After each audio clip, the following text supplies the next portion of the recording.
Good evening to all of you. Thank you all for coming in such large numbers. I have an easy job here relatively because to introduce what is a truly stellar panel. We have with us Justice A.P. Shah, former Chief Justice of both the Madras and the Delhi High Courts.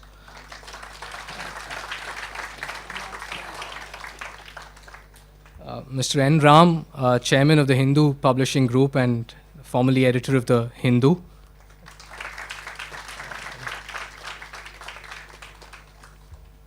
Usha Ramanathan, who hardly needs any introduction and who's an inspiration to all of us. And Rohini Mohan, who's reported extensively on the NPR, on the NRC in Assam, and who's also written an excellent book on the fallout of the Sri Lankan civil war. So without further ado, I'll call upon Mr. Ram to set the meeting rolling. Thank you.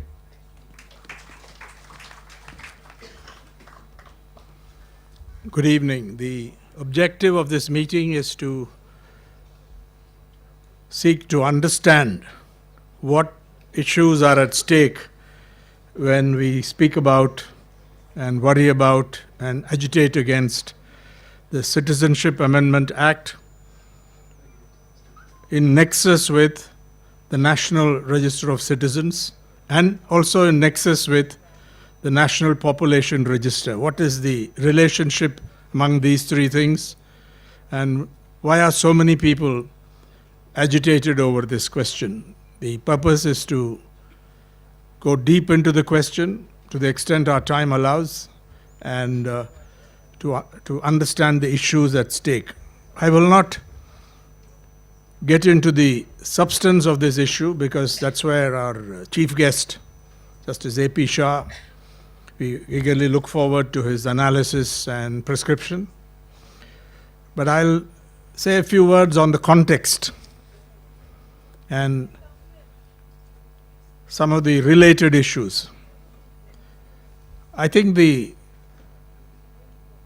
first on the character of the present mass upsurge. I don't think we need to exaggerate this movement.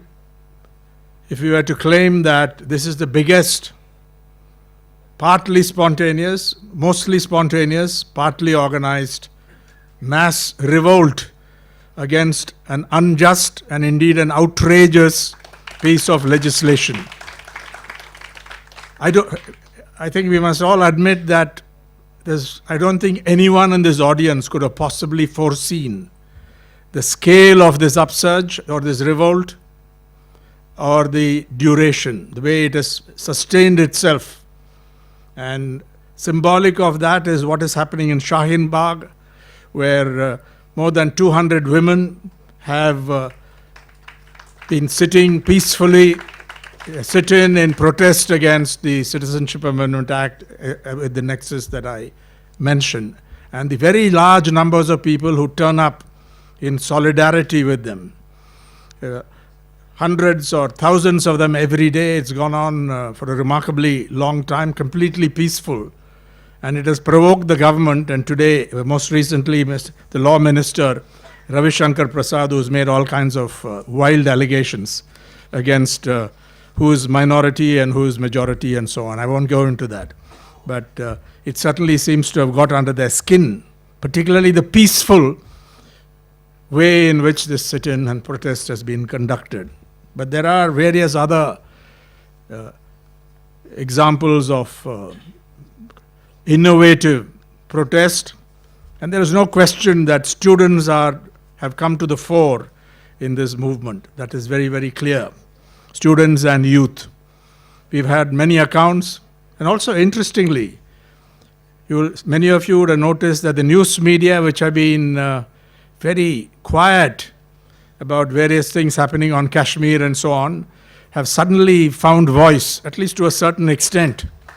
Not just the Hindu or the Telegraph or Wire and Scroll and Quint and Asiaville and so on, but many of the other mainstream newspapers find themselves, at least in part, sympathetic through reporting and editorial writing and the articles they publish to this mass upsurge. So it's quite remarkable And Sudhindra Kulkarni, formerly of the BJP, who was here recently and had a conversation with me, public conversation, a few weeks, just some days ago, told me that this is bigger than the student and youth movement under Jayaprakash Narayan's leadership. It's not my statement, but he has thought about it, he's looked into it, it's bigger than that. What are the drivers behind it? I think we need to find out more. This needs research. But apart from what Justice Shah is going to speak about, how this is an affront, a direct challenge to secularism, a violation of constitutional values and the values of the freedom struggle, and indeed the values of India's historical civilization. In addition to that, I think there are related issues. And one of the issues, as far as I can understand, this movement, is young people feel suffocated. The attacks on campuses. 2 examples will suffice. There's an excellent article by Mukul Keshavan in the Telegraph, published on December 22nd, in Solidarity, Jamia and the Fight for India's Soul. See what that happened in December, the attack.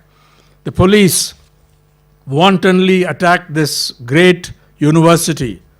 Mukul Keshavan points out that this had a glorious role in the first nationalist mass movement to challenge colonial rule. Clearly, and Dr. Zakir Hussain, perhaps India's most distinguished president, Mukul Keshavan says, was vice chancellor for many years in this university. There was a wanton attack on the library. Using some pretext, the police came and caused enormous damage to the 2 libraries, in fact, the new and the old libraries of Jamia Millia. And till this day, the university is partly under siege.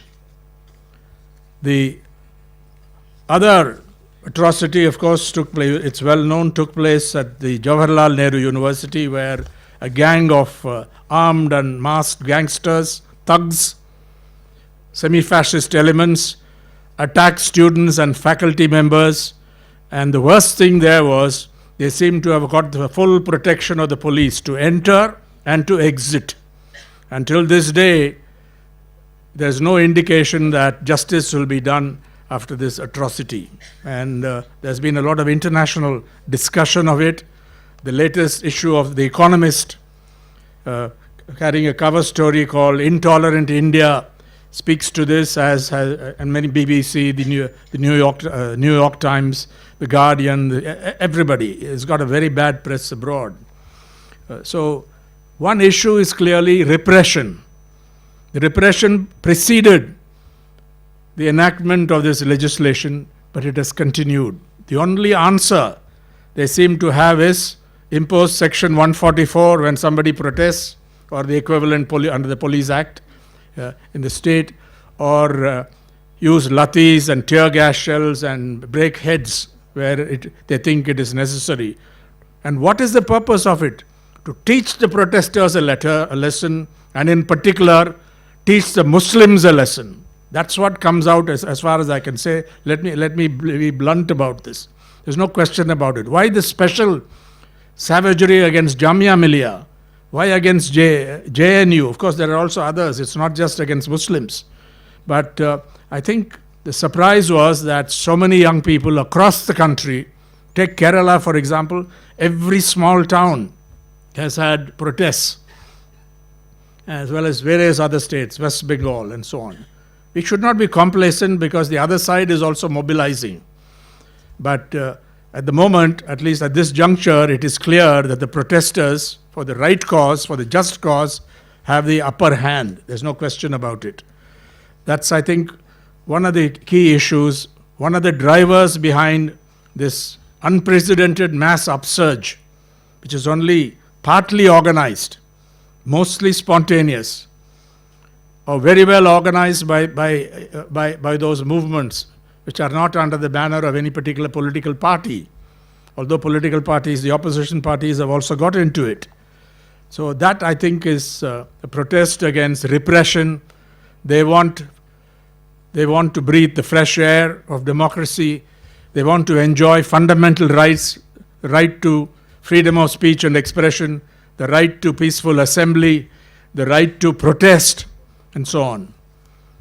This, I think, is very, very important and inspiring. The other aspect that I want to touch upon briefly is that this is the Hindutva agenda being delivered. And you've got to look at it against a political background. If you look at the BJP manifesto of 2014, they did not make any clear reference to what they were going to do so far as the Citizenship Act was concerned, what they had in mind. They only said, and I quote from that manifesto 2014, the BJP will address the issue of infiltrated and illegal immigrants in the Northeast region on a priority basis. This will include clear policy directions and effective control at the ground level. So the reference was confined to what they would do in the Northeast. But in 2019, the BJP gained 7 percentage points, and the majority was bigger than in 2014. So clearly it decided that it was time to implement some key components of the Hindutva agenda, what they had promised, and they promised this in the 2019 election manifesto. One was, of course, abrogation of Article 370, and so on. They were very clear what they would do under Kashmir. And the other was to explore all possibilities within the framework of the Constitution to facilitate the construction of a Ram temple in Ayodhya. Those are also issues that matter, but we have no time to go into those today, separately at least. What the Supreme Court judgment on Ayodhya and so on, we are not going into that right now. But the third was the Citizenship Amendment Bill, and let me read from the paragraph 12 of the manifesto, the 2019 BJP election manifesto. Because now they were more confident perhaps that they would get a majority. They didn't have to rely on unreliable allies, some of whom could be expected to oppose what they had in mind, this piece of legislation, or indeed what they were going to do on Kashmir. And this says, Citizenship Amendment Bill, we are committed to the enactment of the Citizenship Amendment Bill for the protection of individuals of religious majority communities from neighboring countries escaping persecution. We will make all efforts to clarify the issues to the sections of the population from the northeastern states who have expressed apprehensions regarding the legislation. And then comes the key sentence. We reiterate our commitment. Hindus, Jains, Buddhists, and Sikhs escaping persecution from India's neighboring countries will be given citizenship in India. There it is in black and white, in flagrant violation and defiance of the principle of secularism. And that is exactly what they have sought to implement, they have legislated, and it remains to be seen whether this can be neutralized or pushed back on the backs or on the strength of this tremendous movement that we are witnessing today. I just want to touch upon the principles of secularism, and then I'll stop. I think there is no doubt that this flies in the face of the two fundamental principles of secularism. The first principle is the equality and fairness doctrine. Equality, fairness, and justice doctrine. Thou shalt not discriminate against anyone on the basis of a number of things, whether it's religion, caste, ethnicity, gender, etc. Thou shalt not discriminate. All citizens, not only citizens, all who are resident in India, within the territory of India, are entitled to the equal protection of the laws. And so that, I think, is very important. That Hindutva directly challenges that first principle of secularism. But even more directly, it challenges the second principle of secularism, as I understand it. Thou shalt not induct religion into politics. The Constituent Assembly in 1948 adopted a resolution barring any, not just the government, but any political party from exploiting religion for political or electoral ends. But that principle has been honored mainly in the breach. Now they have sought to take this further. We don't know what the courts are going to do. I don't know if we should be very optimistic about it, because in the last challenge that came up before the Supreme Court of India, you know what happened. They were very eloquent. A three-member bench was very eloquent on first principles. They spoke very well on the right to assembly, the right to protest. They read, possibly for the first time, something into the Constitution, that freedom of speech and expression, and also freedom of trade, pursued through the medium of the internet, this is constitutionally protected under Articles 19(1)A and 19(1)G, as regulated by two other provisions in Article 19. But unfortunately, the Supreme Court failed to issue any meaningful directions to undo the mischief. So the Hindu's editorial pointed out that at the end, this turned out to be something like an advisory opinion, not a judgment of the Supreme Court that we were expecting or we should have expected. But then that matter is different. I just want to point out that Gautam Bhatia has been writing about this with great clarity.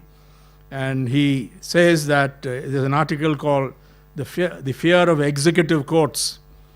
And this is something perhaps that Justice Shah may wish to comment on. That the thesis here is that a rights court has now been converted into an executive court. Just think about that proposition.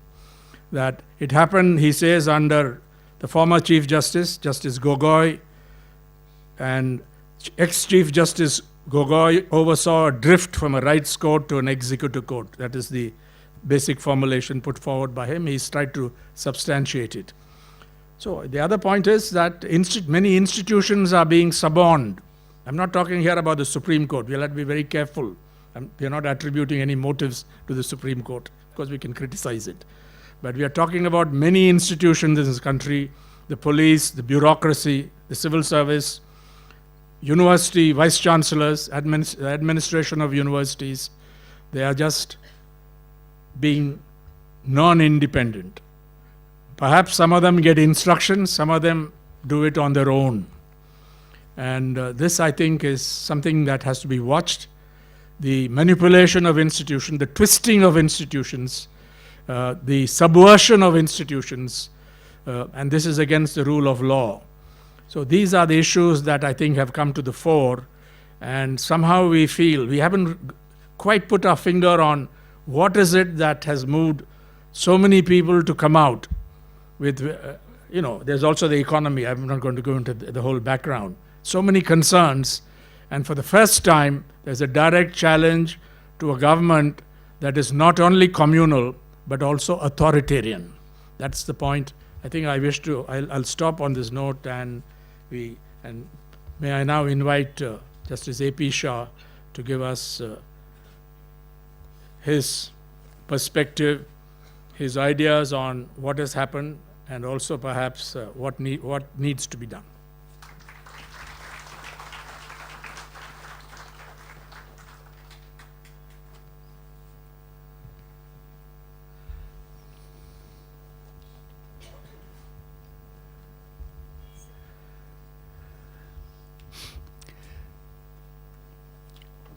A very good evening to all of you here today. I think all of us will agree when I say that this is not an occasion we had expected to mark in 70 years since India became a republic. I am reminded of what Dr. B.R. Ambedkar said in the Constituent Assembly, and I quote his words: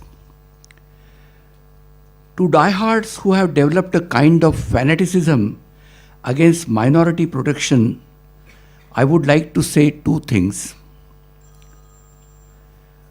One is that minorities are an explosive force which, if it erupts, can blow up the whole fabric of the state. The other is that the minorities in India have agreed to place their existence in the hands of the majority. They have loyally accepted the rule of the majority, which is basically a communal majority and not a political majority. It is for the majority to realize its duty not to discriminate against minorities. The moment the majority loses the habit of discriminating against the minorities can have no ground to exist. They will vanish. So Ambedkar's views in the Constituent Assembly and the views of the framers of the Constitution were that citizenship and nationality were a unifying idea. The India of today was based on a very special idea of nationalism constructed during independence to bring people together against the imperialist British state. This nationalism focused on inclusivity with a conscious attempt to move away from using religion, caste, or language as identifiers. Instead, the collective identifier was the demand for freedom. What started out during the independence movement as a tool for unification was forged into formal identity through the Constitution of India and the 1955 Citizenship Act. At the same time, a divisive, zingoistic idea of nationalism centered on religion and cultural identity has also existed since the days of Vinayak Damodar Savarkar, who propounded the ideals of the Hindu Rashtra, Hindu Zati, and Hindu Sanskriti, or the Hindu state, race, and culture as being supreme. In this view, the territory of British India could only be ruled by a Hindu people. For them, this was their Pitrubhumi, that is the land of their ancestry, and their Punya Bhumi, or the head land of their religion. In this worldview, every non-Hindu, and especially Muslims, Christians, Jews, whose land of religion is outside India, is an alien and has no rights to the territory of India. As some of you might have read my last article and already know, I'm more closely connected with this ideology than many would imagine. My maternal grandfather was the president of the Hindu Mahasabha in 1940s. And as a child, the first writing that I exposed to were Savarkar's works.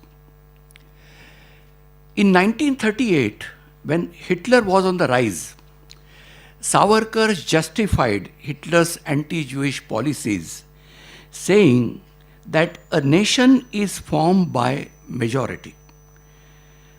Staying therein, what did the Jews do in Germany? I mean, what they contributed for the Germany. And therefore, this minority was rightly driven out by Hitler. This was his thinking. I mean, this is before the Holocaust was known to people. I don't know whether Savarkar changed his views. But remember that the real India we live in today is the complete opposite of the homogeneous imaginary identity that the Hindutva groups have sought to portray. See, this is the reason I would say that this is the reason, because Mr. Ram asked, what is the reason why this so much upsurge, why this revolt against this unjust law? Because India of today is very different than this idea of Hindutva, of some homogeneous Hindu society. It is culturally rich, linguistically varied, and religiously diverse. Even the Constituent Assembly, I mean, you must remember that Constituent Assembly consisted of 80% Hindus. And one of course, this was considered whether this should be a religious state, whether this could be a Hindu Rashtra. And this idea was unanimously rejected by the Constituent Assembly.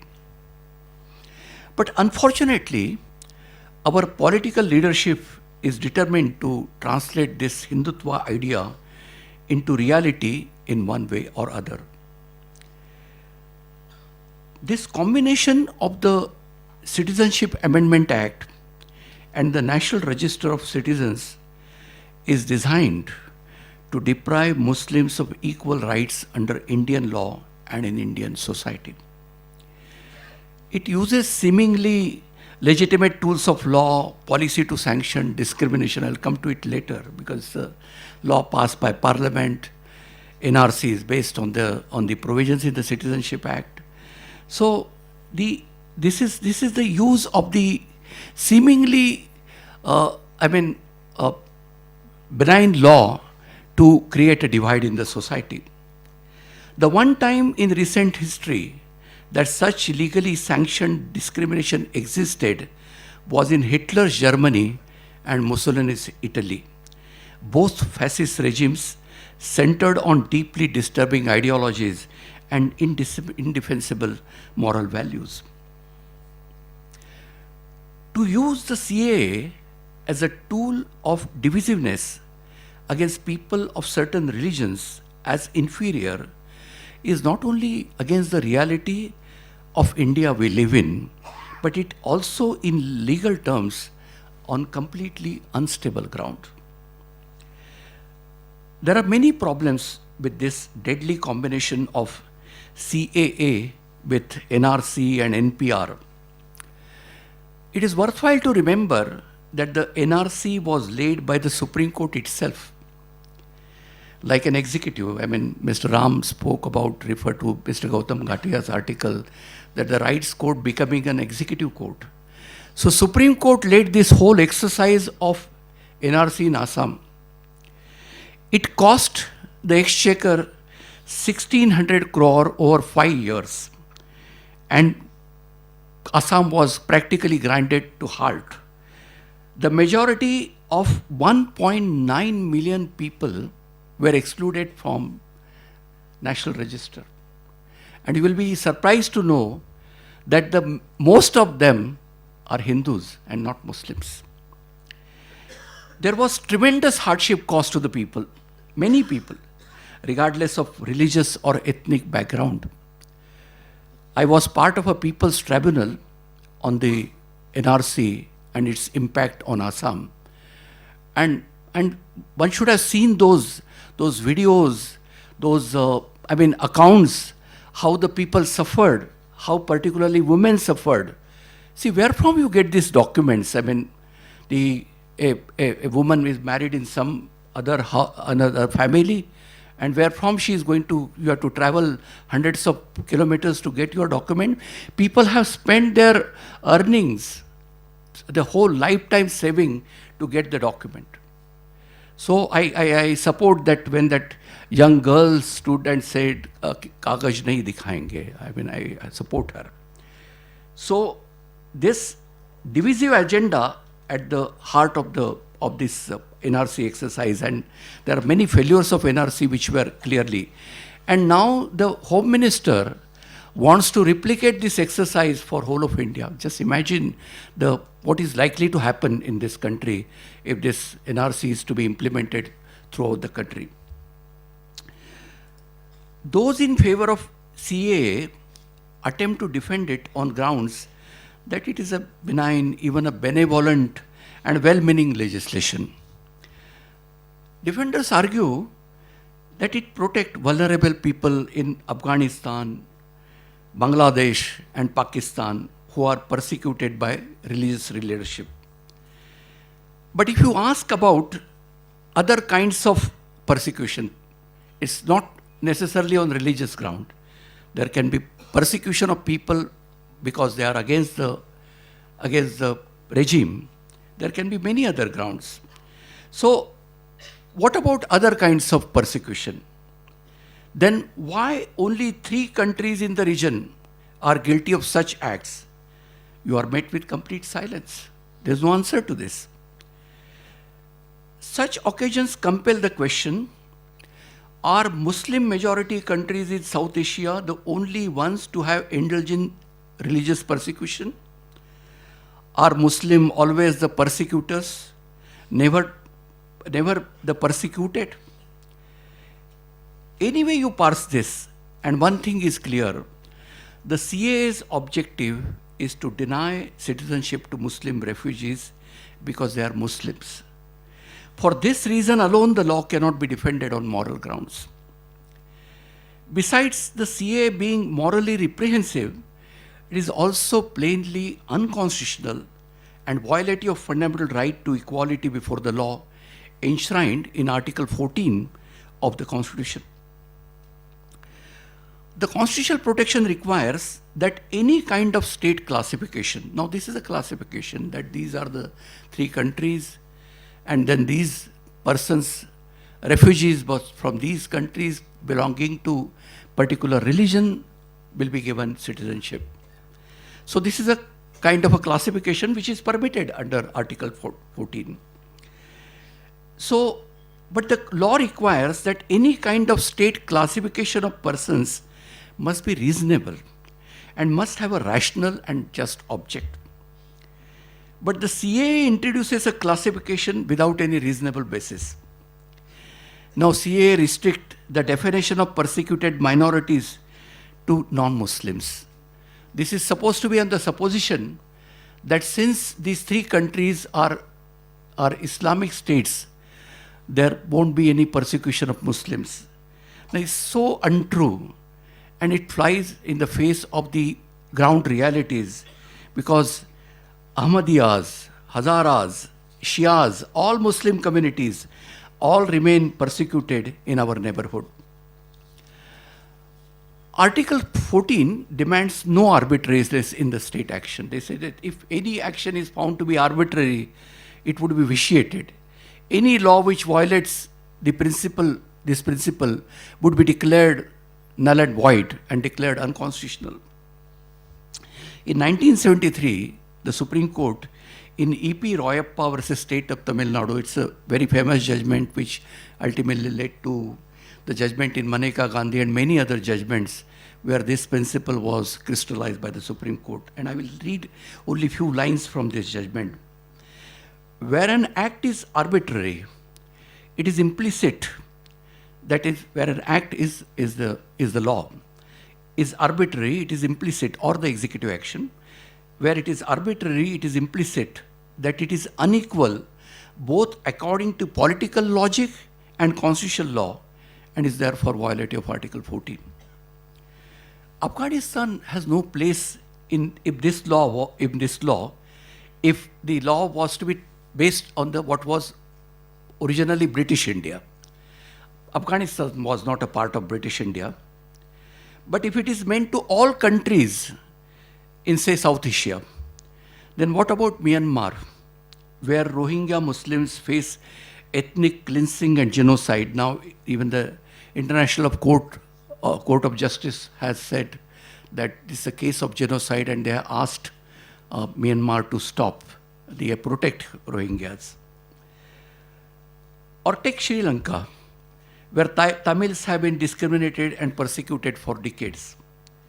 If the law is only for jurisdiction with a state religion, then it conveniently ignores Sri Lanka, because Sri Lanka is also a religious state. It is a Buddhist state. Finally, Article 14 requires that the state cannot treat people unequally for no reason. There has to be a rational justification for keep treating the people differently. But the CAA uses religion as the condition precedent to determine who is entitled to protection and who is not entitled to. As I said, that the very idea of citizenship, which is grounded in the Constitution, is one of shared identity. It's not about religion. I mean, it's first time the religion is introduced as a basis for citizenship. This defies the constitutional assurance contained in Article 14, and the CAA therefore susceptible to validation. I mean, much is spoken by Mr. Ram about secularism. I don't want to add to that. But remember that secularism is held to be a basic structure of the Constitution. And the basic structure of the Constitution is something that cannot be tampered with. That's the law laid down in Keshavananda Bharati's case. The government may claim that the NRC is disconnected from CAA. I mean, in some states they say, okay, we supported CAA, but we will not allow NRC in our state. But its link with the National Population Register, or NPR, has been well documented. There was a very fine article by Prashant Bhushan and Cheryl D'Souza in Indian Express. You don't get it here. It's the North India Indian Express.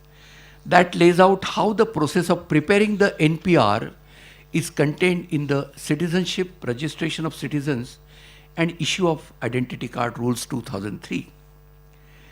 Under this, a local registrar can identify those whose citizenship is doubtful.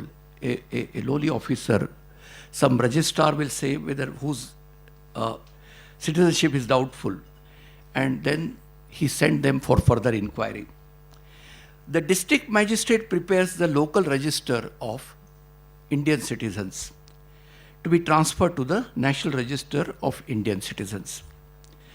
The appellate authority will be surprised to know that the reference is by the district magistrate, and the appellate authority for those aggrieved by this exclusion is also the district magistrate. Mr. Bhushan further points out, under the Foreigner Tribunal's Amendment Order 2019, the power to refer a suspected foreigner to a tribunal has been delegated again to the district magistrates. These experiences are based on the finding of the People's Tribunal, as I told you that I was part of the jury. This is very problematic, this foreigners tribunal, which they want to set up all over the country. So this foreigners tribunal, they are already functioning in Assam. Its members have no judicial experience, and their reappointment depends on how many they declare as foreigners. You will be surprised to know that we got the registers in our hands, copies of the register, that so-and-so member of the tribunal has declared less number of people as foreigners, so need not be continued. If somebody has declared hundreds of people, he would be continued for the next year. It's a year-to-year appointment. The proceedings are so arbitrary, notices are rarely served. Can you imagine that in that NRC exercise which was carried in Assam, nearly 64,000 of persons have been declared foreigners through ex parte orders. Notices not served. So since notice is not served, they have not appeared, so they are declared as foreigners. Now what is the effect? They would be sent to these detention centers with extremely inhuman conditions. And this all depends on your luck.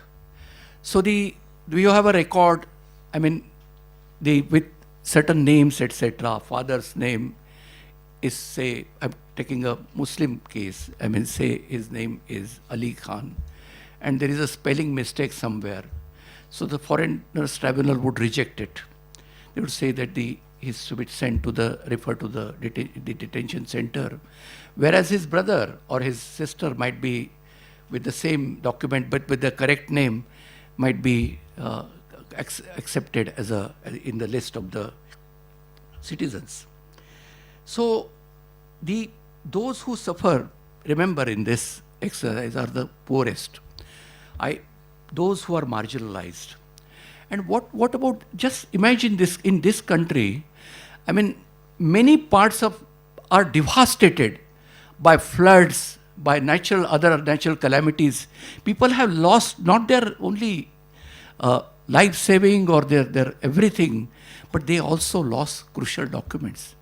Where from they are going to produce these documents? There are lakhs of people. Take the case of tsunami in what happened in which Tamil Nadu was also affected by that.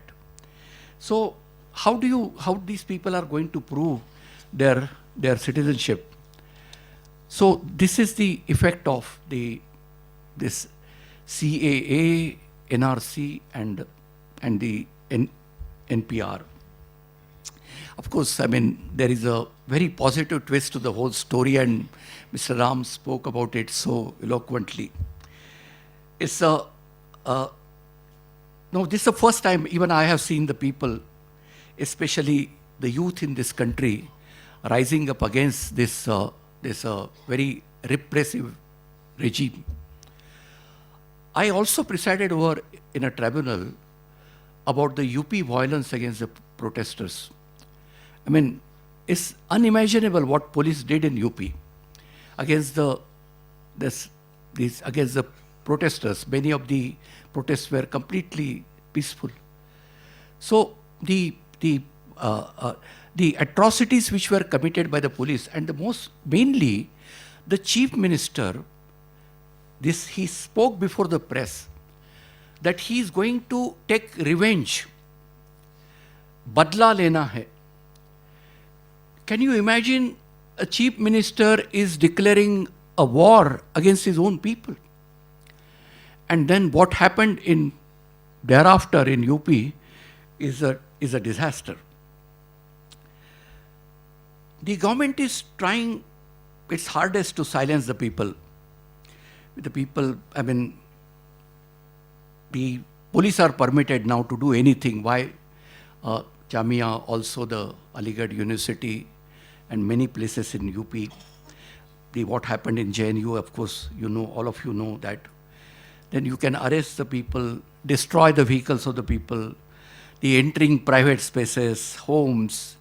But the people are standing up against this. And another thing which you will notice, secularism was a very academic subject, which was talked about only in seminars, in court halls, and meant for very limited number of people. And you see people reading preamble of the Constitution, they're talking, they're really, I have never seen secularism being discussed or being supported in such a big way in the country.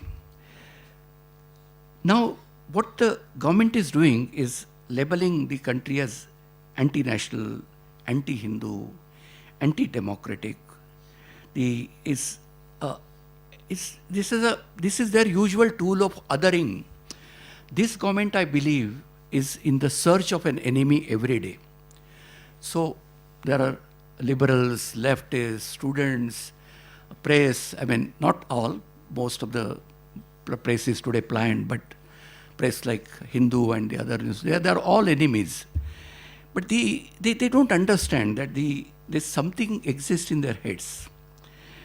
The leadership forgets that it is their duty to govern rather than being an agency whose role is to gather and pander to vote banks and indulge in identity-based politicking. Look at the language used by the Home Minister. What is this Tukde gang? Is he talking about, he's talking about our own students. So the whole university is Tukde gang. Whosoever is protesting against the CAA, whosoever is opposing, is a part of that anti-national or Tukde gang. And this is promptly, I find it, this is the ministers, their followers, they are parroting these words. This Tukde gang, practically I hear it every day. So, this is not how democracies work. You cannot label, the protesters as anti-nationals.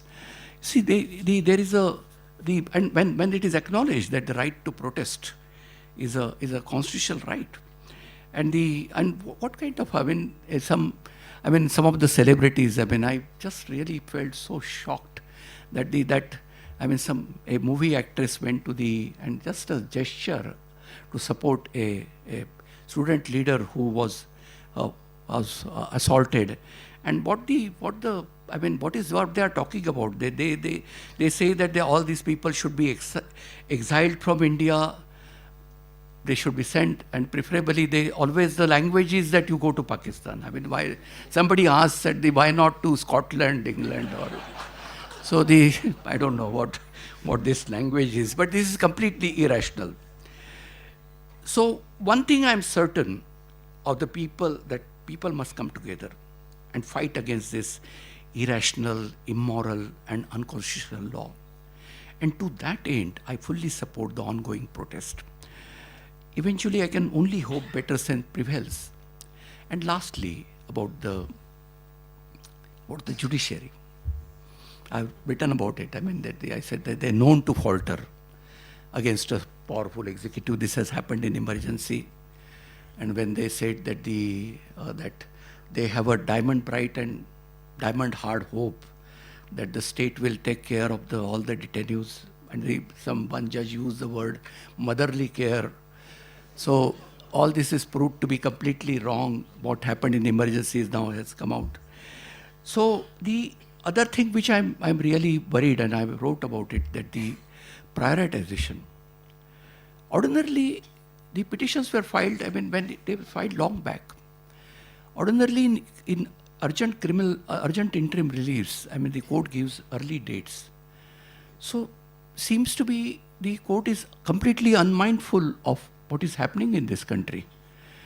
And priorities, I'm not saying that the Sabarimala is not an important issue, but today, is it important today? Is it a burning issue today?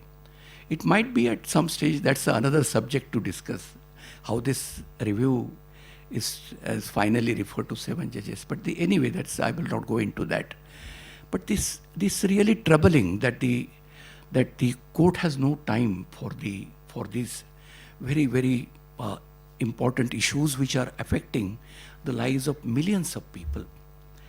So with this, as I said, I can only hope better sense prevails on all that power that might be. Thank you very much.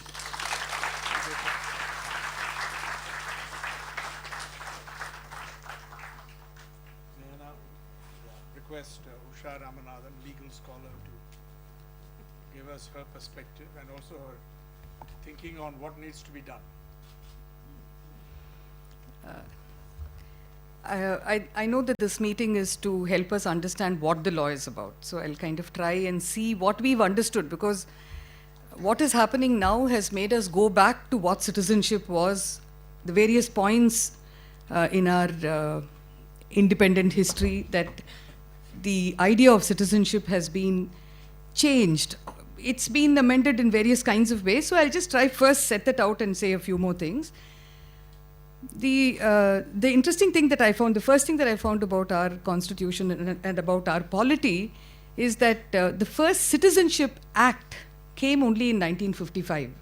We had our first election before we had our Citizenship Act. So the idea of keeping it inclusive and keeping everybody within the system and seeing everyone who's here as being part of India has been there from the beginning, and it's been there for a very long time. It's only now being it's being threatened now, but it's been there for a very long time. In the Constitution, when we were reading the Constituent Assembly debates and we were looking later at the 1955 Act, you realize that it was difficult to make a law on the Constitution and to settle the question when the Constitution was being made, because partition was still going on. And nobody was sure what will happen. How will these populations settle? Where will they go? How do you need to define this population? But one thing that they were clear about was that India was not going to have a constitution that would be based on religion. It is not going, in the sense, it's not going to have citizenship based on religion.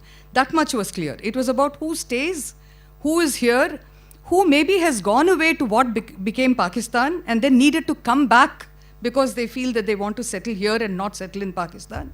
This is what they were dealing with at the time of the Constituent Assembly. In 55, when they brought in the law, and I'll stick with the one thing, there are various ways in which we can acquire citizenship here. But the significant thing for us at this point are two. One, citizenship by birth. Anyone up to 1987, anyone born in India was entitled to Indian citizenship. And they actually debated this quite a lot to see whether, if it was, like they said, if a Japanese is passing by and then the child is born here, will that child be entitled to citizenship? And ultimately they resolved this, that no, anyone born here will be entitled to citizenship. You can opt out of it whenever you want, but you have a right to citizenship when you're here. So it was an inclusive way of looking at this. And people who came in, the idea of naturalization. The idea of naturalization actually didn't have anything to do with legality or illegality. It had to do with people being here. And if they stayed here long enough and they became part of the polity, then you accepted the idea of naturalization and people could become citizens of this country. In we've had the Assam Accord, and I think we should just pause for 1 minute to say that, the reason that Assam is objecting to the Citizenship Amendment Act is different from why the rest of India is objecting to it. And we do need to show some sympathy for what's happened in Assam, because in Assam, in the 70s and 80s, their anxiety was that they were getting to be politically marginalized. So if you look at the amendment that came in 1985 after the Assam Accord, it's actually fascinating because they are in that amendment, the words that are used are words like undivided India. You're recognizing that there is a concept of undivided India and that this movement of population that was happening within this undivided India. And like Justice Shah said, Afghanistan really doesn't feature. It is, it's Bangladesh and Pakistan, and because of the kind of conflict that was going on, it was much more to do with Bangladesh. And India was not rejecting this. So even when the Assam Accord came in and they had the law that was changed, they said that anyone who has come to this country before 1971 would be entitled. So if you've come here before 66, you're a citizen. If you've come between 66 and 71, then in Assam, you'll have to register with the government. Once you've registered with the government for a period of 10 years, you'll be entitled to everything other than a voting right. So including a passport. This is the way we changed, when we had to accommodate the kind of problems that people had, this is the way we changed it.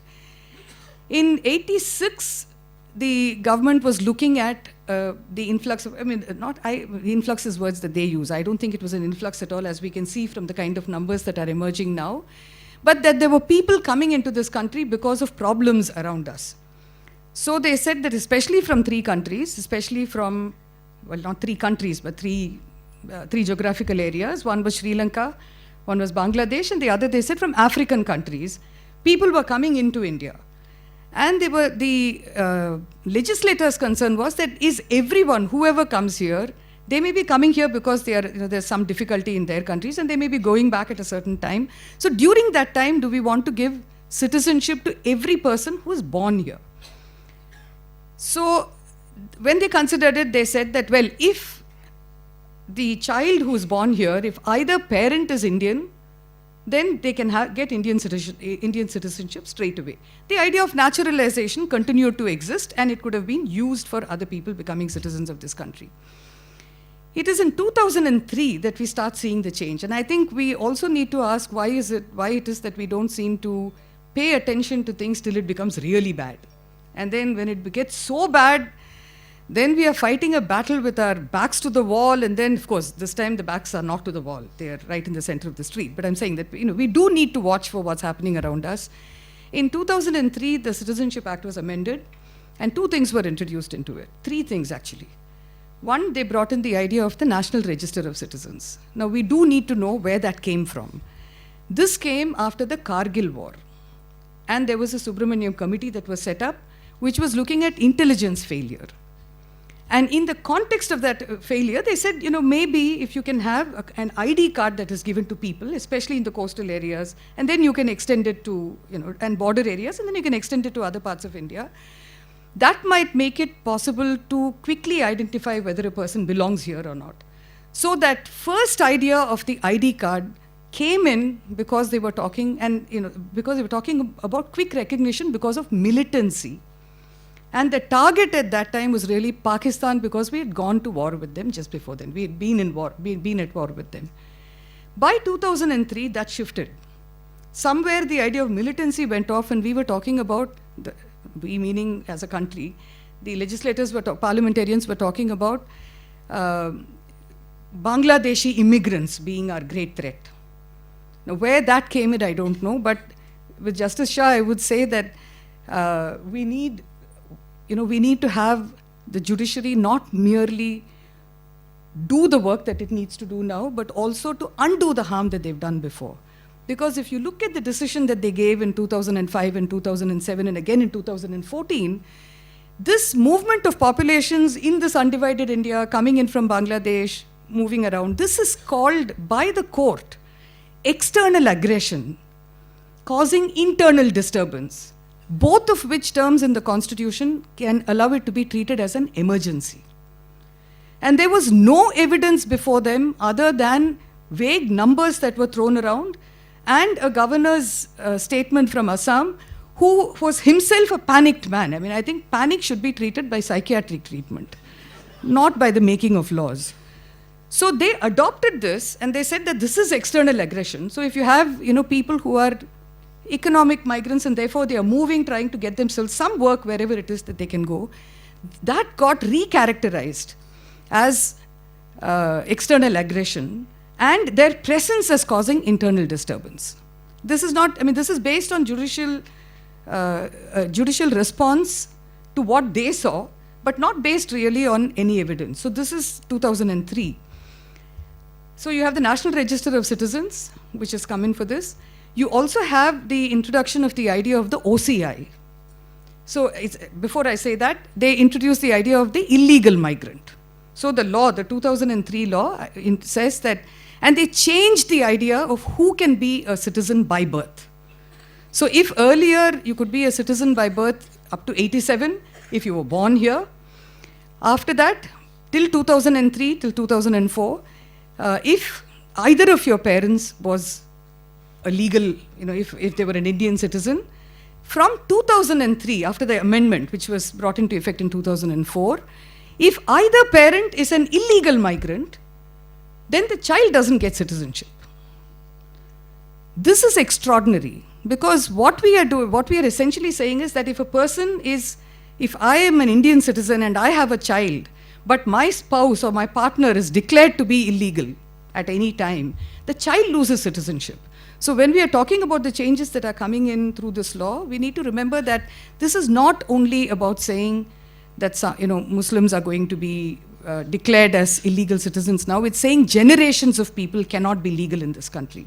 And that's a very serious statement to make. And it's not only generations to come, it will also declare people who've been there earlier as illegal because one person in that family is being declared to be illegal. It's a very serious thing that happened. And the third thing, of course, was the OCI. I find it fascinating that at the same time that you had the illegal migrant and exclusion being brought in, people who had opted to get citizenship in other countries, if their fathers or whatever parents or grandparents had moved out, but you were from India originally, then you would have a special status in this country and get everything other than fundamentally passport, because we don't accept dual citizenship, and voting rights, because only citizens are entitled to vote. But all others would be permitted. This has also become important now, and I'll leap to that and come back to the rest, because I think this is something that's not being recognized. We are seeing there are many people who are very complacent because they think it's not going to affect them. And I understand that complacency. Not everyone feels, it shakes you up when you have to deal with a situation like this. So those who find it difficult to deal with it would be tempted to retreat. But I think if we read the Citizenship Amendment Act carefully, we'll know that most people, maybe most people in this room and many people beyond, will find that they can't actually be as sanguine as all that. Because the Citizenship Amendment Act also has a clause, this 2019 one has a provision, where they say that they have taken on they've made the cancelling of the OCI an executive decision. And they can, earlier, it used to be, the kind of things for which you could cancel an OCI was like serious offenses. Although they did have, if you threaten the integrity of India and whatever, so that, but it could still be judicially challenged. It was not just an executive process. And it was about treason and about fraud. But it did not say, anything that is an offense in this country. For instance, today, in fact, in UP, we are in a strange situation. I don't know how to react to this, where the Chief Minister says that Azadi is a seditious word. So if people are going to talk freedom and that becomes a seditious word, then the idea that you can cancel an OCI and there is nothing that the person can do about it, I think we need to pause a little bit, because all it needs is a tweet which says, I don't like what this government is doing, and that's enough for them to cancel it. And who will you be fighting? You'll be fighting the Indian state when you're sitting somewhere else. I think and once a person's OCI is cancelled, it's not like you walk into the embassy and you get yourself a visa and come. What does it mean? What does this mean? In fact, to me, this provision explains much more what this government wants than even the other provisions. And the reason is this. There is a utopia. And I have to confess that I think all utopias are bad. Because every utopia oppresses somebody or the other. And I don't think we should encourage the idea of utopia. But here we are talking about a utopia where the kind of people that I want will be the only people who will be here. And I should be allowed to decide who can be here, who I will allow into the country. Priya Pillai won't be let out, so you can't go out if you don't want to go, if you want to go. And you can't come into the country because we will control that. So the idea that there are certain rights that are given to you where you can move freely, where you can come and go, where you belong. That idea of belonging is being taken over by executive power and control. And I really think we need to spend some time trying to understand what this is. So that's the kind of changes that we've had. The second thing is this connection between NPR and NRC. Actually, the government keeps saying that NPR will not lead to the NRC, and that the NPR has nothing to do with the NRC. Actually, if that is true, then the NPR is an illegal exercise. There is no law other than the Citizenship Act that allows for an NPR or for a collection of this kind of data. No law exists. So if it is not under the Citizenship Act, this exercise cannot be allowed to carry on because there is no authority of law at all. If it is under the NRC, then it's a debate that's been happening over a period of time because I've been working sometimes, when I wonder if when all you have is a hammer, all you see is a nail. But I find that the UID is right at the center of all of this. And I've discussed it with many people before saying it here, so that it's not like I'm getting obsessed with, with Aadhaar, as you call it, and UID, as I call it, as being the chief villain. It has been, and I'm now convinced that even people who are not particularly obsessed believe that what I'm saying is right. So I'll say it now after all these caveats, that the UID was started as a mission mode project. And the National Population Register was a project that was going to be done simultaneously with the UID. When the UIDAI was set up, they said that what they are going to do is to standardize all databases, and the exercise with which they would be doing it in conjunction would be the National Population Register. Very recently, some of you may have seen it, there's been a Twitter thread going around where one of the talks that Mr. Nilekani has been giving, and I think that was in 2018, where he says, there was this National Population Register. Somebody asked him a question about that, and he says, yes, there was this National Population Register. And we were, of course, in competition because the same turf, right? So we were in competition, and then, we kind of made our own arrangements. If you go back and look at what has happened on National Population Register, one of the most stunning things, and this was taken to the court, but the court, of course, never decided it, is this, that the Registrar General of India was a registrar for the UIDAI. He was collecting information and handing it over to the UIDAI, which was then supporting them by saying, we will do your biometric work for you and let's share this data. So today when the Home Minister says that, this is completely useless, it's a question about what the rest of the NPR that has been going on is. I mean, is that useless too? Should that be thrown out too? And what is this collusion and collaboration between these two entities that has been going on? Because if we look at what's been happening to us, I know one of the things that's been happening, every time there is a policy change, we have to stand in queues. But there is also this, that every time we get data-based. And if you look, Mr. Ram was just showing us the list of things that that they're asking for now. Any way in which you can have an ID, any way, all of it they want to aggregate and collect in this. None of it, according to them, establishes your citizenship. Then why do they want it? Yeah, he's got the list here. Among the documents that they are talking about, they say Aadhaar number, ration card number, mobile number, passport number, voter ID number, PAN number, driving license number. And in case they've forgotten anything, you're allowed to add it, I suppose.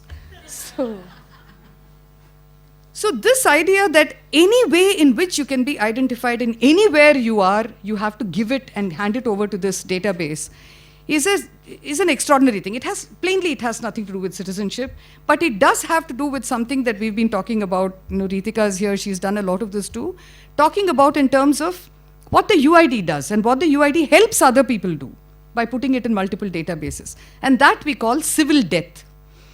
So once you've collected, the other thing is, this hum kagaz nahi dikhayenge, I think we need to, look at that again a little bit. Now the government tells us you don't need to give us documents. Just put your information on this. We don't want you to show us any documents. And the reason is this, they are not interested in everybody's documents. They will decide whose documents they want to verify. And those people's documents will have to match. And then they have, also remember, this is an executive exercise. So even in Assam, there were people who produced documents, but they said, we don't accept this.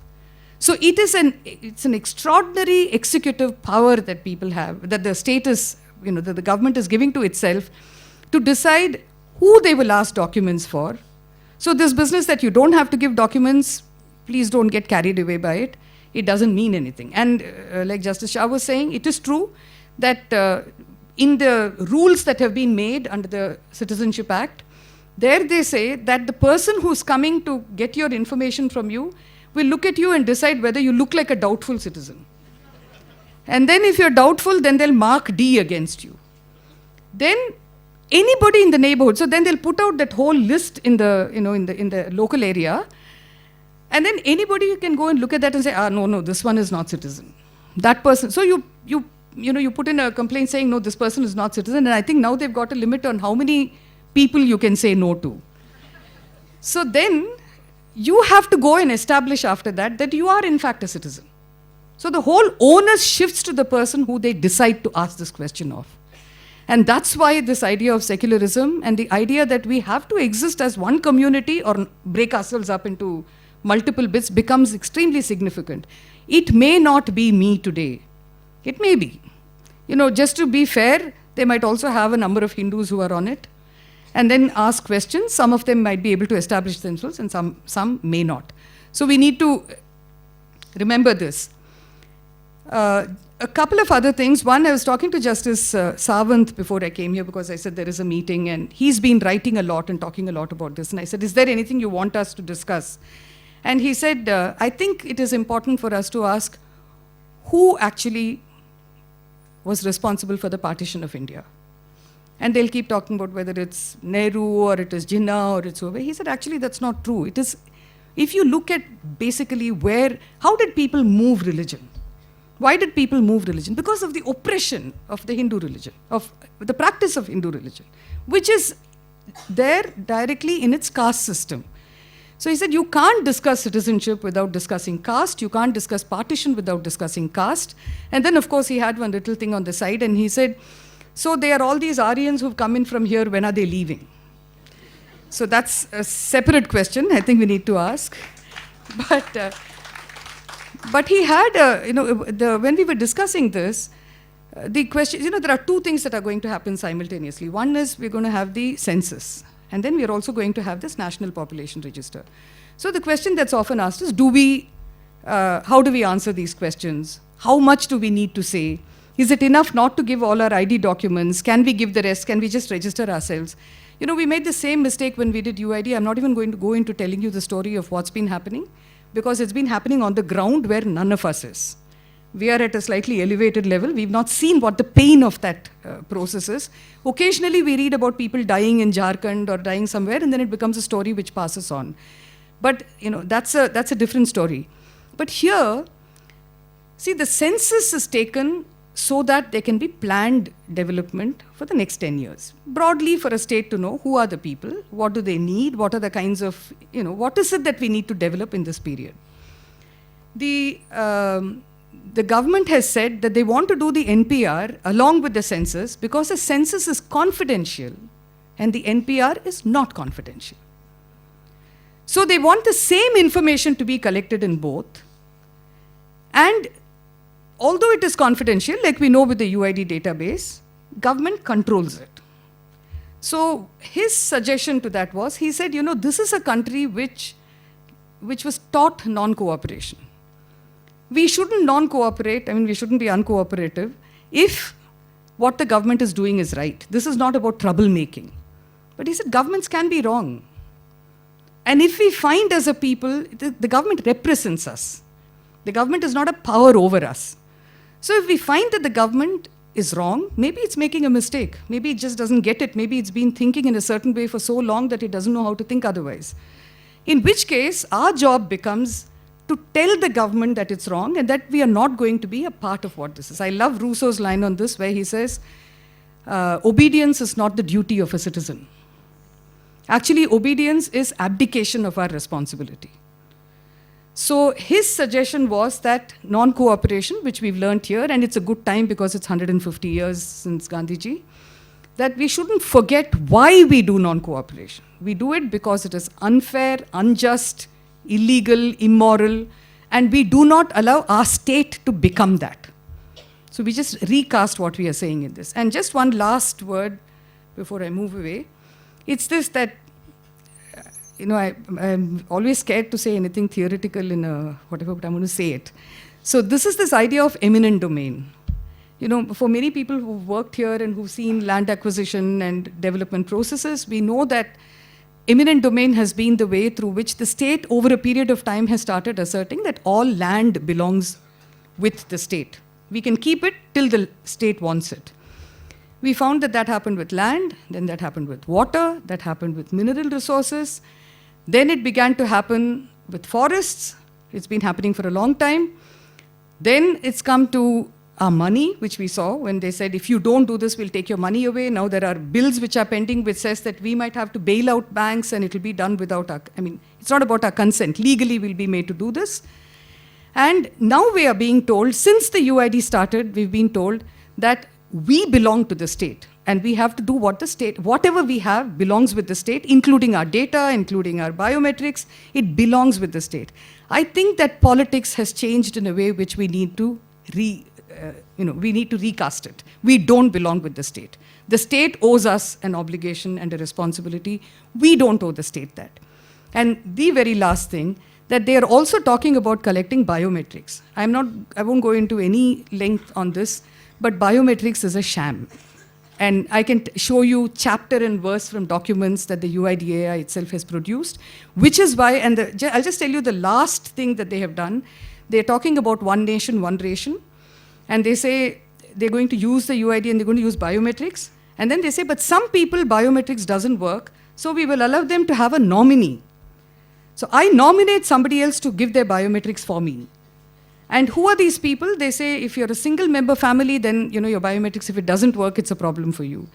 If a family has above 60, above 70, above 60, below 15, disabled, with blindness, then biometrics may not work for you, so okay, you can appoint a nominee. If it's a member, 4 people in a family and none of their biometrics work, then you can have a nominee. So basically, there have been admissions and admissions and admissions all around us that biometrics don't work.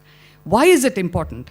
Because today, if they make biometrics the basis of establishing our identity in relation to citizenship, in a few years, even for those who've been able to give their biometrics, it will start changing. And the control over deciding whether we are citizens or not continues to vest with the state. And we never get free of this.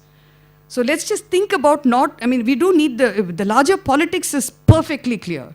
But how is that larger politics being worked out, and what do we need to do in each of those? If we can think a little bit about that. Thank you. Thank you.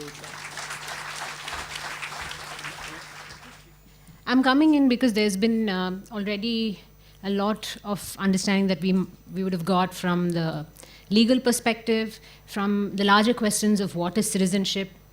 What I'm going to talk about is based on field reporting that I have done over the last 2 years in Assam. And especially starting from, my physical presence in Assam started from 2018 when I went to report on how the National Register of Citizens was functioning there. And I'd like you to think of this as, in some ways, a pilot case of what it might look like if the NRC comes in the rest of the country.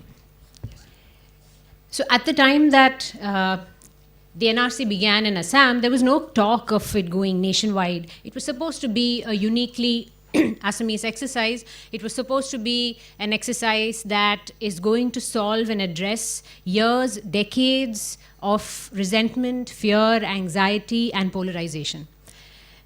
And I'll tell you a little bit about the process based on the stories of people that I encountered, people who have shown procedurally everything that they've tried to establish their citizenship.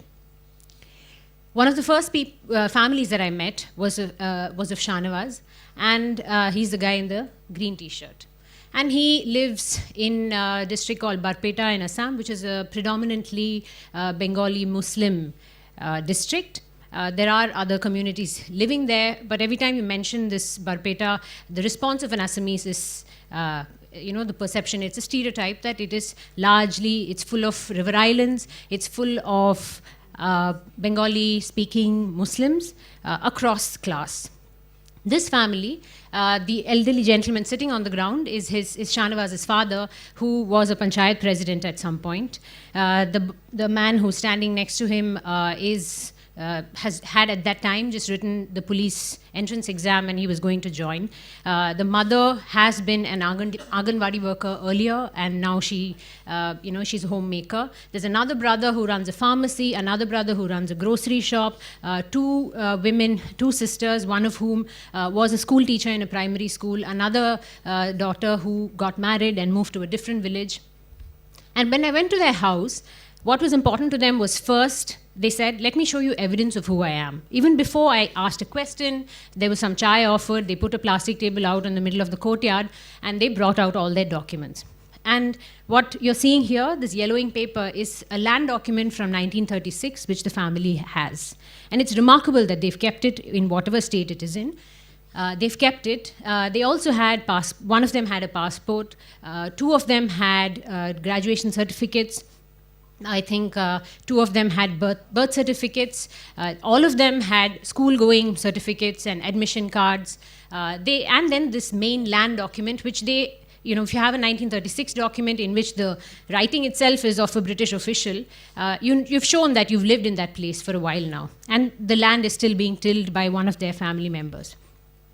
And still, despite this array of documents that were there in different files in their house, they were petrified of losing their citizenship. And this is because of the context in which this process was happening. And I'll quickly go through it. All of them mentioned a little bit about the background in Assam. I won't go in depth into it, but just to establish that in the 60s and 70s, there was massive violence against the latest group of immigrants in Assam. It's a region that has seen Bengal, Assam, the Northeast has seen so much migration for centuries. Even communities that see themselves as indigenous today and claim indigeneity are people who have at some point come from somewhere else. There are some groups that are that can't establish a migration pattern, but most people today will say that they at some point had come from somewhere else, from Burma, from China, some parts of China. And then the most recent wave of immigrants or migrants were Bengali-speaking people from from Bengal, what was Bengal, then it became East Pakistan, then it became Bangladesh.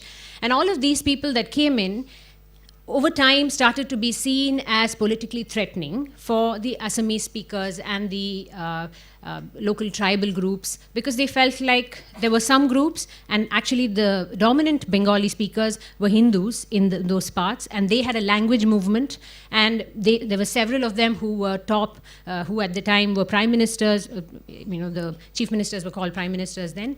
So there was a fear about that. And the Assamese agitation that started at the time was against these people who were seen as outsiders. And all of those protests and demonstrations that happened were not all peaceful. There were villages that were burnt. That there were people who were just stopped off the street, asked to show papers, rickshaw pullers who were asked to prove that they're citizens. There was a kind of picture of who this immigrant is. And this is a news report from that time, 1983, in a place called Nelly, where in a single morning of February, there were 3,000 people massacred. And this was because they were all suspected to be Bangladeshi-speaking Muslims who had come from outside.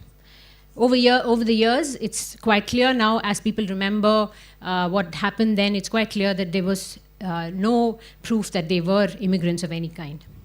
And then to end the violence after this horrific morning, after that there was conversation between there was an accord that was signed by the Prime Minister, Rajiv Gandhi, and the leader of the All Assam Students Union, which was at the forefront of this anti-outsider agitation, and the leader of the Assam government at the time, which was also an Assamese nationalist party.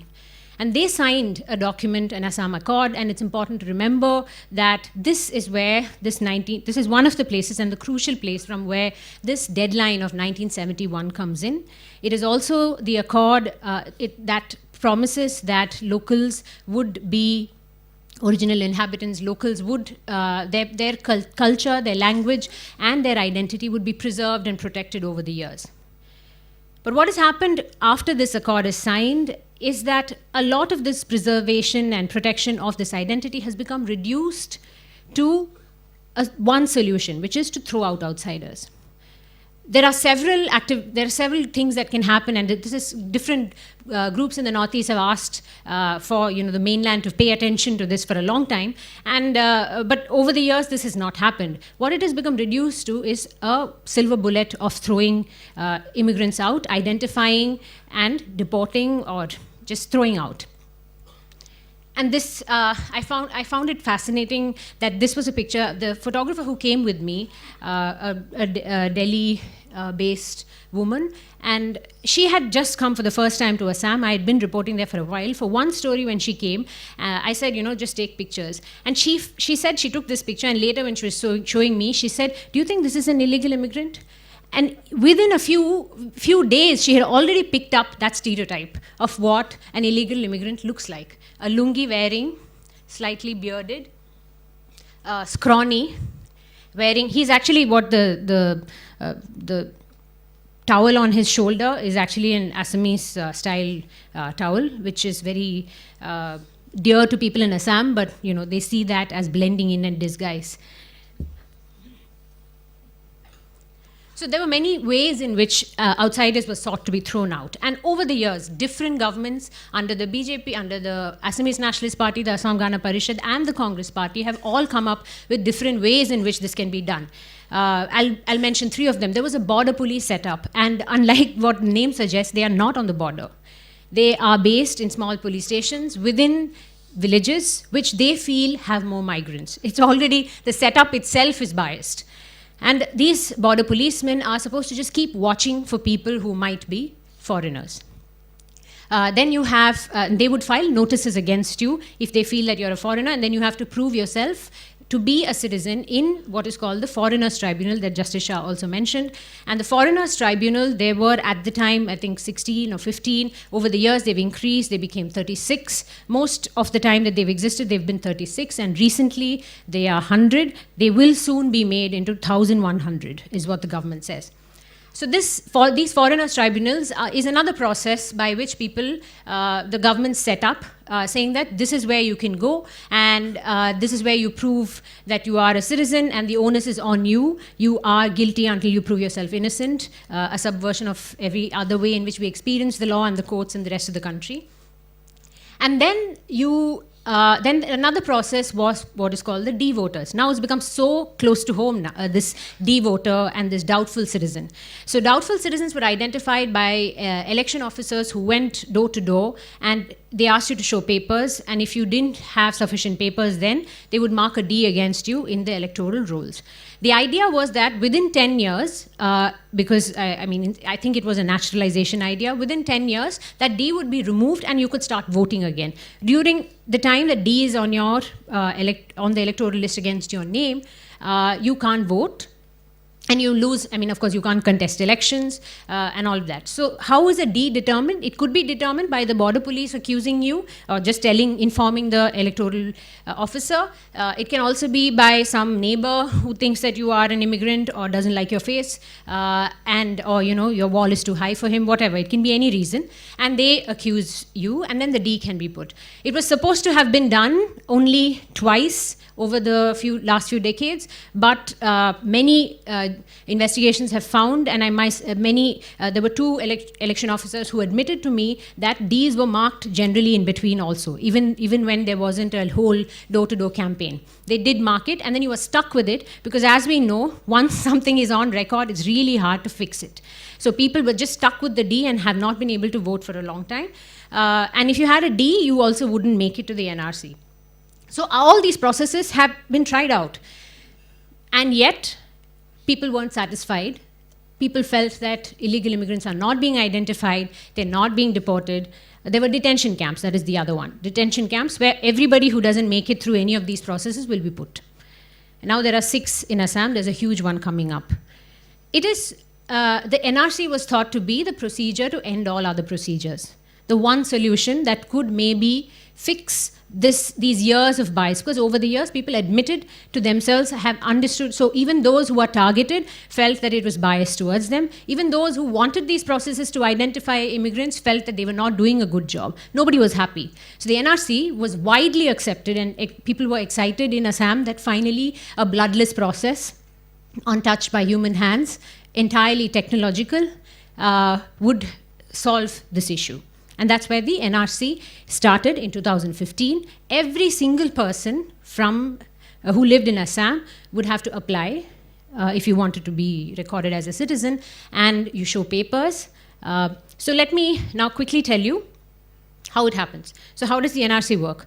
We know now, we are worried about our documents, but there's a process, and even if it may be slightly different for the nationwide NRC, the basic idea of how you prove that you are a citizen based on paperwork would remain the same, I think.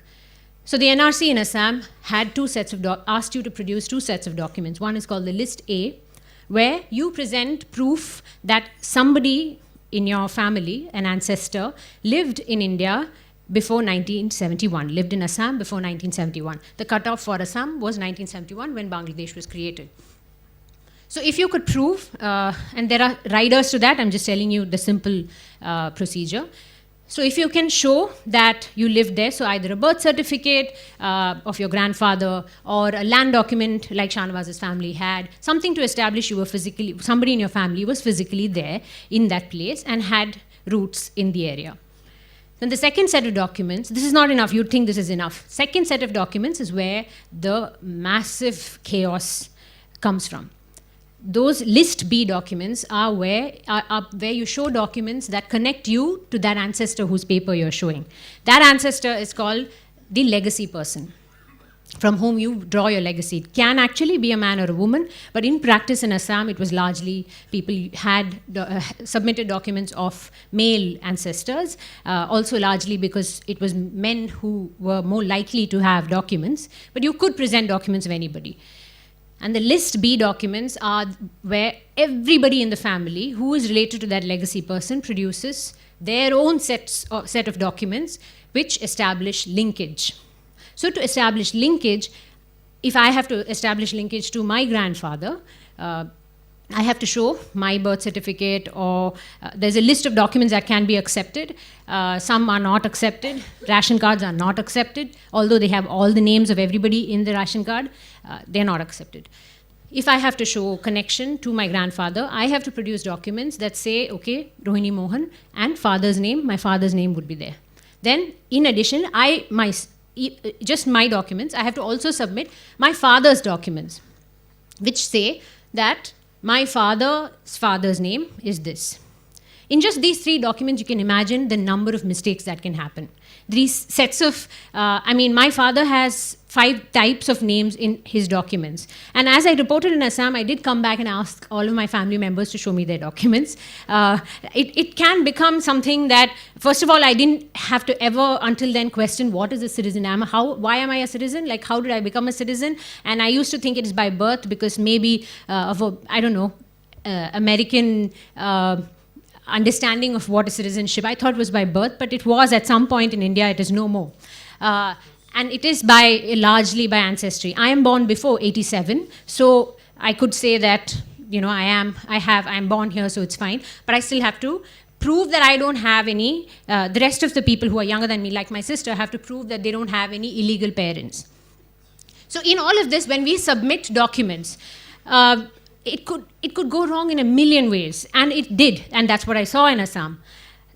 This family, they are a Hindu family, Bengali speakers, they're the Aryas, and they had what is happening here is a sudden panic when they realized that the legacy person's land document, which is their great-grandfather's document, is missing, which was the land document. They had it, they'd seen it that morning, they knew I was coming to their house, so they found it, but there are 5 brothers who used that land document, right? And they didn't have it, they went to the revenue office and got those land documents for themselves. They had already spent quite a lot of money to make these documents ready. And we also have to know that Assam, because of the legacy, because of the history of persecution and questions that whoever was seen as outsiders was asked, people did keep documents. Because anyone on the road can ask you if you're a foreigner, and they kept more documents than the rest of the country, I feel, has. So they had this, and then suddenly there was this panic, they couldn't find it. It was for me a heartbreaking moment to witness. As they felt that they could imagine their entire family's citizenship and entire family's existence being in question because something went missing. They did find it, and then they, as families do, blamed each other. Then there is this other woman that I met called Delawara Begum. I'm telling you in ways in which, so you could miss a document, or maybe, I forgot to mention that one of the people who was in the 5 brothers that I showed earlier, they had a sister who they were not talking about, but later one of the women in the family told me that she had married outside the community, and if she came asking for the land documents, they would have to think about whether they will share it with her. And these are realities of how people live. I don't know what happened to her, whether she was able to prove her citizenship or not. This is Delawara Begum. Delawara Begum is what she's holding up is what is called a Gaon Bura certificate, or a Panchayat head certificate. And this is Gaon Bura, who's a community head and not necessarily that a person who is elected as a Panchayat head or a Sarpanch. This is a community head who is supposed to have kept birth and death records in registers, and they do it, I think, for a small honorarium, and they report to the district collector. And this is a kind of a community leader position. And because there were so many women, I think she's around 60, about to be 60, there were so many women who got married before they turned 18 and had never gone to school. And this is true of all of India, right? Especially people from some decades ago. The women did not exist on paper anywhere. The first time they turned up in any government record was when they voted for the first time, and then they turned up in the records with their husband's name, right? W/O, wife of somebody. And your husband is pretty useless in the citizenship records. You have to show ancestry. You have to show connection to your father or mother. And so what women like her would do, were allowed to do by the NRC, they saw that this was a problem, and they came up with a solution, which is that you would go to the family, the Gaon Bura, or the Sarpanch of the village from where where you were born or you lived most of your life, who will give you a certificate saying, yes, I know Delwara, she is the daughter of X, she has grown up here, I know her, I certify her to be a resident of this village. Then she also gets a similar certificate from the village that she lives in currently with her husband or family, and he gives a that Sarpanch gives a similar certificate saying, yes, when she got married on this year, and usually if it's a mosque, they have a record, a nikah record, so then maybe if that's where they got married, they'll have the date of marriage, if all these records exist. And then these two documents from the birth village and the village you will live in after being married into a family, these two documents you could show as proof of you having lived in these places, because they didn't have any other documents. What happened under the NRC is that a few months before a list came out of the people that it included as citizens, the NRC head said, he passed a memo saying that such documents were widely being faked and these are weak. And immediately at that time, in that draft list, 54% of, I think it was 54 or 63, I forget the number, but a large number, more than 50% of the women who got excluded in that list were excluded because they gave this document. Their name was just set aside. They'd stopped accepting it. And then this was reversed a little bit by the Supreme Court, but had already this document becomes tainted. Now they can't give any other documents. And most women did give only this. Many women also submitted this along with other documents, thinking it just, ek aur de dete hain. Like, let's just give one more to bolster my case. Even theirs was set aside because they were seen as presenting fake documents. Then there are other people who didn't get into the NRC, who were excluded from the NRC because they were flood victims. What you're seeing here is a relief eligibility certificate, which is given to you. This was from a great flood, I think 3-4 decades ago, where the whole village was washed out, and the government gave you some compensation, and they gave you the certificate, which made you eligible to collect some money from the government, or you get some money to build a house or to retail your land. And people live, we know of Assam, maybe before all this fiasco, we know of Assam as a place that has seen so much flooding. It happened twice a year minimum, it floods there. And also a lot of these families, a lot of communities in Assam live alongside or inside the Brahmaputra, which is an extremely volatile river that that changes course a lot, and river islands come up, then they disappear. There were families that I met who said that they were kind of on the border, they lived on an island, and around the time of the 60s, they found themselves inside what is now India, because the river island just shifted. And they were on the other side of the border just by doing nothing. They never moved house. They lived in small huts. So this is the reality, and a lot of the people who did not get into the NRC were those who were flood victims. It might seem like the worst affected are people who are the poorest or the least most illiterate, or women, or the disabled, landless. But actually there were a lot of people who are people like us sitting in this room who also did not make the NRC. And you don't hear about them as much because they don't allow you to interview them and write their story in the newspaper, because they are hoping to use other methods, whether it is money or influence or just siding with somebody in the government to get themselves into the NRC. So you don't hear as much about their stories, but there have been a few brave people who have spoken up because they've seen that this is not going to work out. Some of those are, this is a former army officer, a soldier, and an Air Force soldier. They are cousins. Both of them did not make it. There were well-to-do academicians, journalists who did not make it because they had studied in Kolkata, and they submitted, one of them, I'm telling you a real case, because he'd submitted a Kolkata certificate of graduation. And suddenly, at some point, they were not accepting that. And then you're just stuck with that. Children below the age of 10 who had no papers, or there were twins that I met, one of whom made it and another didn't. Then this entire village that didn't make it to the NRC. I went to meet one of the women there in the orange sari in the middle, and as I was talking to her, everyone turned up from the village, grandmother, everybody, and the humiliation that they were describing of being struck off the rolls, and suddenly you question who you are. It doesn't matter to you whether you're a citizen or an Indian or whatever. Until then, it matters to you, ma hu, behan hu, beti hu, and all. That's how people usually talk of their identity, right? Or I'm whatever, based on what I do. I'm a farmer, or I'm a teacher, or whatever. Suddenly, now you're supposed to think about an identity, first of all, you never thought about, and then secondly, are losing it overnight for things you don't fully understand. I'm showing you this family again because what NRC was supposed to be was to be the process that ends all other processes that were clearly seen as being biased and problematic and not working to help anybody who wanted that process even. But the NRC, what's done then is it's not a clean slate process. It is tainted by all those other processes that existed before. For example, anyone who faces trial in the Foreigners Tribunal is not even processed in the NRC. You can apply, but your application is not processed because you are under a different process. And then later on, there were petitions were filed in the Supreme Court asking which is it the NRC that is greater or the Foreigners Tribunal? And now it is clear that it is the Foreigners Tribunal. Their judgment is greater. So this family didn't make it to the NRC.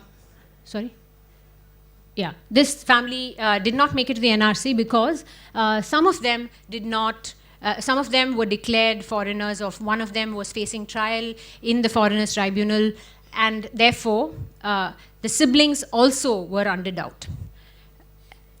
Because if one of you is suspected to be a foreigner, then maybe your brother also is, your ancestor is suspected. So even all your siblings are suspected. And this reason was not given to them. It was when they went and asked again and again for why they have not been included in the NRC, this was what they were told.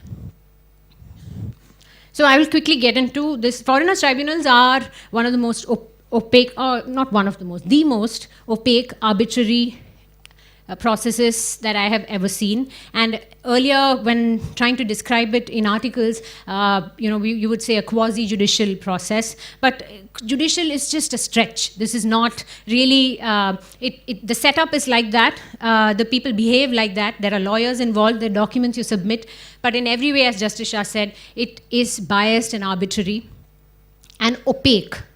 So because it was so opaque and the press was not allowed to sit in on hearings in the Foreigners Tribunal, but you kept hearing about how biased it was, the press was not allowed to sit in on those trials on the hearings because of some reporting in the past that showed that it was a humiliating process. Only the accused was asked to remove his chappals and enter. There was some reporting done on that, and then of course they stopped taking anybody to sit in on the trials.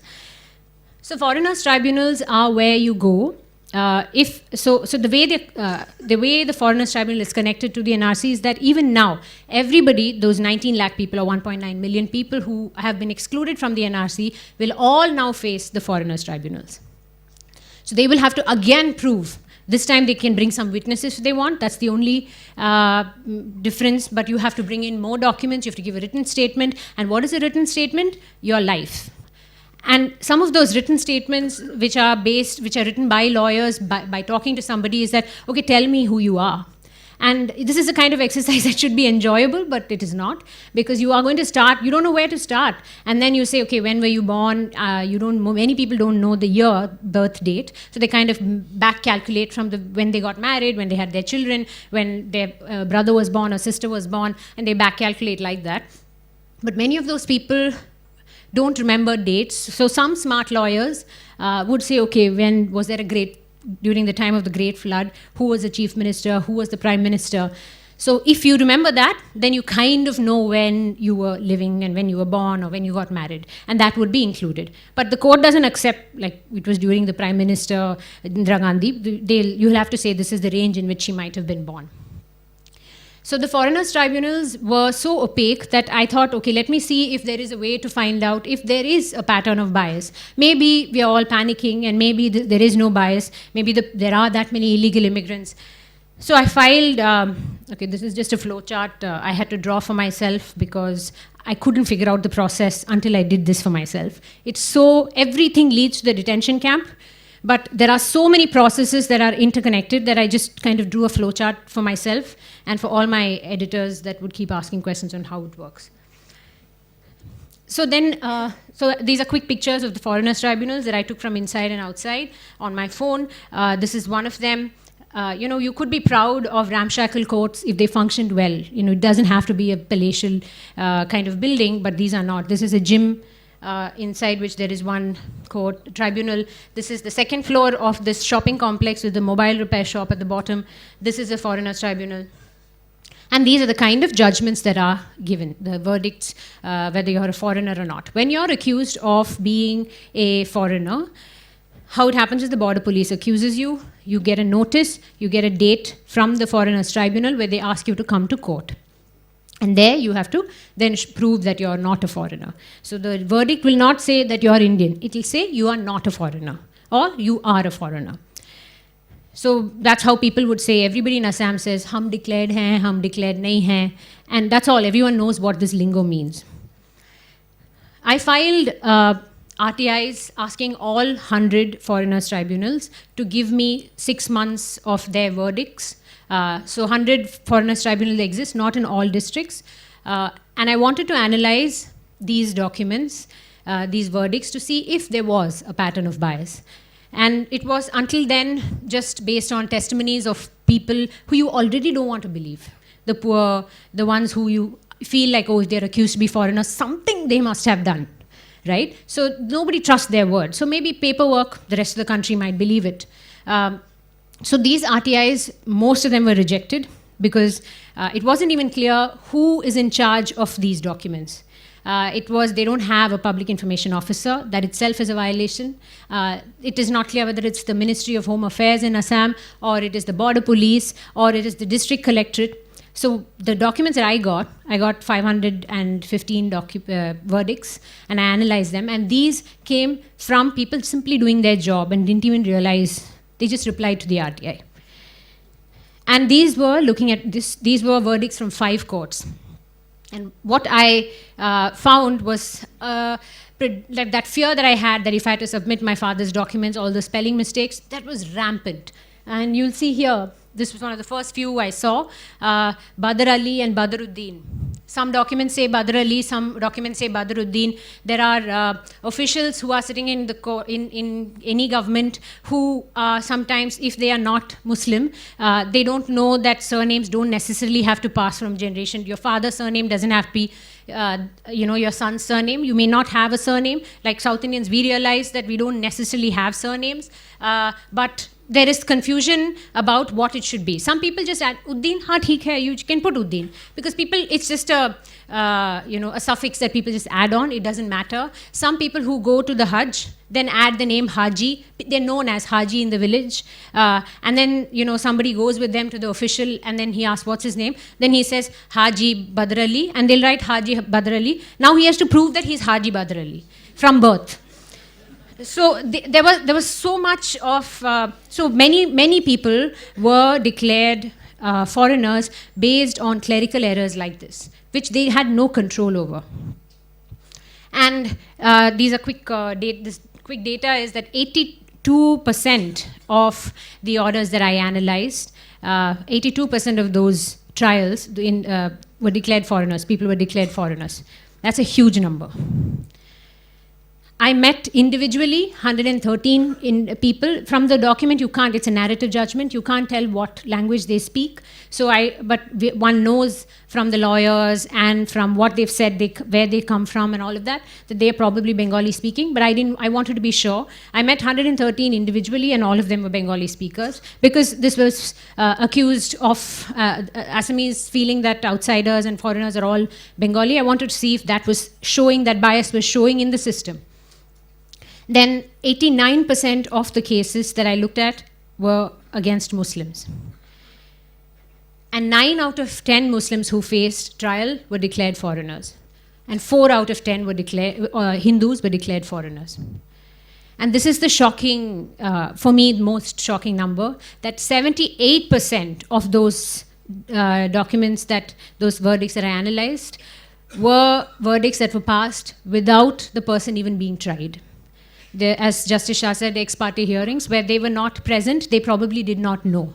Many of those people faced the same accusation twice. You have just finished proving that you're not a foreigner.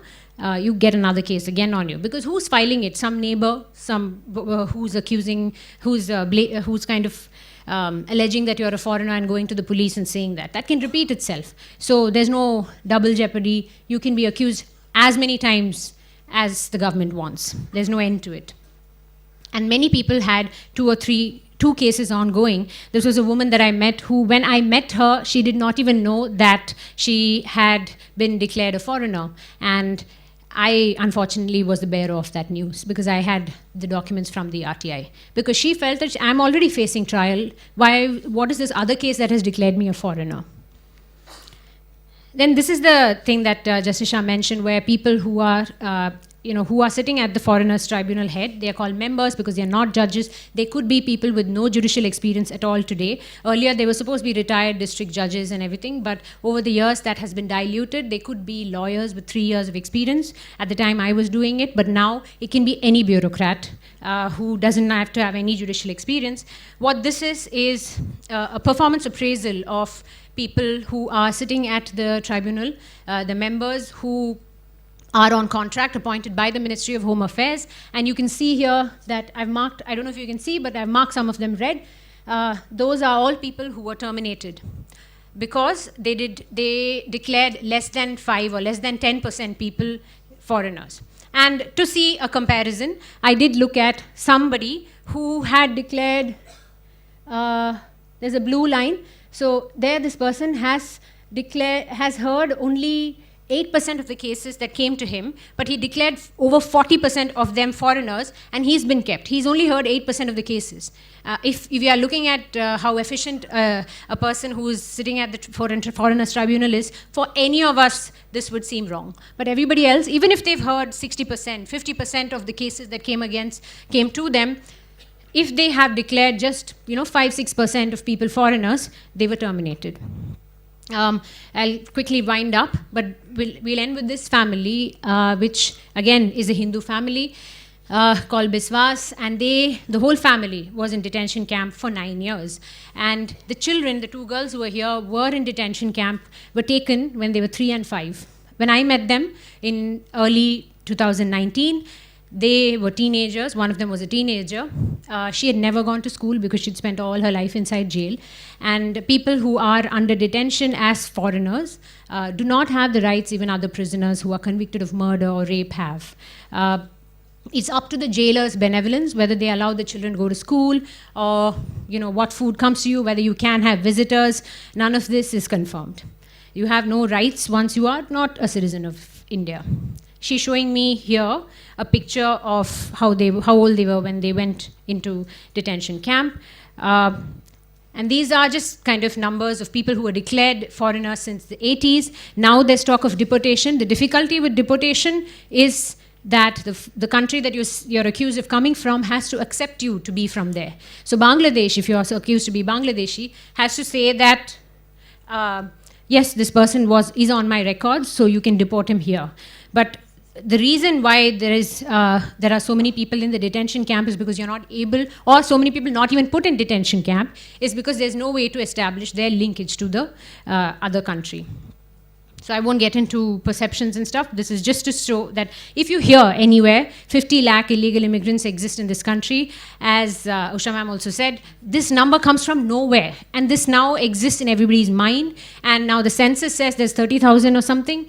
This NRC, if you have to believe it, says there's 19 lakh people. 50 lakh is a completely unsubstantiated number, which has almost become now a target or a goal. Yeah, and of course we know that Muslims excluded is not really true. Only Muslims excluded. We know that most of the people who didn't make it were Hindus, an extremely inconvenient truth for the government that truly believed that most of the people that will turn up as illegal immigrants will be actually Bengali-speaking Muslims. I think some people wanted to exclude them. Some people truly believed in the government there that they would be only Bangladeshi Muslims, Bengali-speaking Muslims, but were then surprised about so many Hindus and even people from tribal communities and Nepalis being part of being excluded, and therefore now we have the Citizenship Amendment Act to bring them back. Then the BJP being pro-NRC. In the Assam Assembly, we should remember that the BJP government in power now has trashed the NRC in Assam. And it's odd that the same party would want the NRC nationwide after discrediting it in Assam, because they felt that there was some bias and things like that. And this is Himanta Biswa Sharma, who is the finance minister there, who is responsible for the growth and expansion of the BJP in Assam, has himself, on the day of the NRC being launched, said that it's a useless document and there will be other lists prepared. And then that illegal foreigners, as I said, it's very hard to deport them. Under the CAA even, it's not clear how you can, once you have spent so many years, and also the NRC process or the Foreigners Tribunal process, explaining yourself and proving in every way that you're Indian, to take the benefit of the Citizenship Amendment Act, now you have to claim to be from Bangladesh or Pakistan or Afghanistan. And not forget having to prove that you're persecuted, but you're not able to show that you are actually from these countries. And I don't know what people like us in the South would do. How will we show that we are from those countries? So yeah, this is the final slide, because I thought, in terms of, after spending this much time looking at people losing citizenship, seeing polarization affect people's existence so deeply, I left with hope, because, as I said, the people who were in the detention camp for 9 years were able to come out because their neighbor, an Assamese speaker, a Hindu, was suddenly feeling really guilty about the rhetoric and the politics around. And he said that, well, I don't know about other illegal immigrants. My neighbor, the guy who I grew up with, is surely not an illegal immigrant.